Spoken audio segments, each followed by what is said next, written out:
À Mostaranem, en Algérie, il y a des couloirs qu'on traverse tous les jours. Mais sache que des fois, ces couloirs ne sont pas les mêmes durant la nuit. L'histoire que je vais te raconter, elle s'appelle simplement le couloir qui s'allonge. Avant de commencer l'histoire, n'hésite pas à commenter l'heure à laquelle tu vois cette vidéo et la ville que tu voudrais que je fasse pour la prochaine histoire. Zachary a 28 ans. Il vit seul dans un vieux F3 au troisième étage d'un immeuble construit dans les années 70 à 2 pas du port. L'endroit est calme le jour, mais la nuit, les bruits changent. Le craquement du bois et le vent qui siffle entre les fenêtres mal fermées. Une nuit vers minuit, Zachary se réveille, à cause d'un bruit de robinet qui goutte dans la cuisine. Il ouvre la porte de sa chambre et le couloir y paraît plus long que d'habitude. Le carrelage blanc-jaune brille faiblement sous la lumière d'une ampoule tremblotante. Normalement, 5 pas suffisaient pour atteindre la cuisine. Et ce soir-là, il en compte 10, puis 15. Et elle semble encore plus loin. L'air il est plus froid et il y a une odeur d'humidité et de poussière ancienne qui monte dans les murs. Au loin, il entend un léger grattement, comme des ongles qui frottent le carrelage. 2 nuits plus tard, la même chose se reproduit.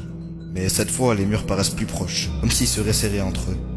Ses pas résonnent, mais l'écho revient avec un rythme différent, comme si un autre pas se mêlait au sien.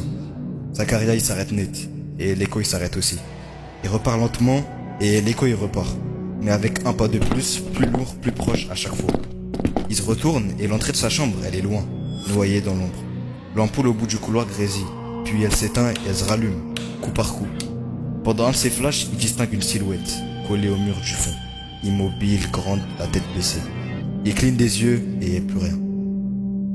Juste le silence lourd, étouffant. Le lendemain, il en parle à un voisin de 40 ans qui vivait là, et le vieux il hoche la tête. Ce couloir avant, il y avait un appartement au fond, muré après un drame. Zachary il demande, quel drame? Et le vieux détourne les yeux, dit, une famille entière, retrouvée mais sans visage. Cette nuit-là, Zachary il tente de pas sortir de sa chambre. Mais à 3 heures, la poignée de la porte bouge doucement. Le couloir s'allonge encore, les murs sont glacés, et une voix d'enfant chuchote derrière lui. Pourquoi t'es revenu? Zachary il accélère, mais chaque pas qu'il fait, il sent un souffle chaud dans sa nuque, comme quelqu'un qui le suit de très près.